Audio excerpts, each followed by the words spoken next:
Au milieu d'une végétation épaisse, la tribu de Gossana, un fief indépendantiste. C'est ici que s'est noué le drame d'Ouvéa, il y a tout juste 30 ans. Comme beaucoup d'habitants de la tribu, Maki Ouéa a participé directement aux événements. 1988, ici, on peut dire c'est un défilé d'hélicoptères, de Puma et d'Alouettes qui venaient puis décharger le matériel de l'armée, les militaires de partout, camouflés et tout. On n'a jamais pensé qu'un jour, ici dans notre petite tribu du nord de l'île, on aura aussi avoir tant de militaires ici présents. Si l'armée intervient à Ouvéa, c'est pour libérer des otages. Le 22 avril 88, des indépendantistes attaquent la gendarmerie de l'île. 4 militaires sont tués, 27 autres gendarmes enlevés. Certains sont cachés dans une grotte à proximité de la tribu de Gossana. Commencent alors 15 jours de captivité interminable. Toute la France a les yeux rivés sur Ouvéa. Les ravisseurs veulent l'indépendance immédiate, mais les négociations s'enlisent. Un assaut militaire est finalement lancé. C'est un bain de sang. 2 militaires et 19 Kanaks sont tués.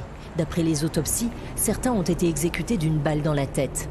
La justice ouvrira même une enquête, mais elle sera suspendue rapidement par une loi d'amnistie. Dans cette tribu si attachée aux traditions, on entretient avec ferveur le souvenir de la tragédie d'Ouvéa. Plusieurs ravisseurs Kanaks tués dans la grotte étaient originaires de Gossana. Ils étaient les oncles, les cousins, parfois même les pères de ces jeunes.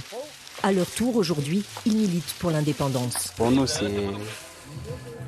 leur mort, c'est un peu considéré comme un mot pour rien parce que voilà, il n'y a toujours pas notre indépendance. Et si demain on aura notre indépendance, là, on pourra dire que voilà, c'est un mort pour quelque chose.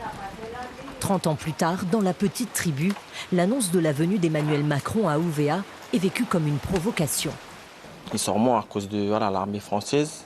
S'il revient ici, le président il revient juste devant les tombes, c'est un manque de respect envers les familles. Sur cette grande île, les autres tribus ont été moins directement touchées par ces événements et l'intervention de l'armée. Ici, la venue du président est mieux perçue et se prépare même activement.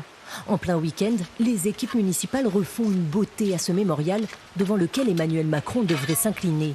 C'est ici que sont enterrés les militants Kanaks tués dans la grotte. 30 ans après, on n'est plus dans cet esprit d'hier, de 88. Il y a moins de haine. Il y a moins de haine. Si la visite d'Emmanuel Macron sur Ouvéa se confirme, il sera le premier chef d'État à se rendre sur cette île. Alors ici, la population est partagée sur cette visite, mais tous sont unanimes sur une chose. Ils souhaiteraient que l'État demande officiellement pardon pour la tragédie de la grotte d'Ouvéa, une tragédie qui aurait pu être évitée selon eux.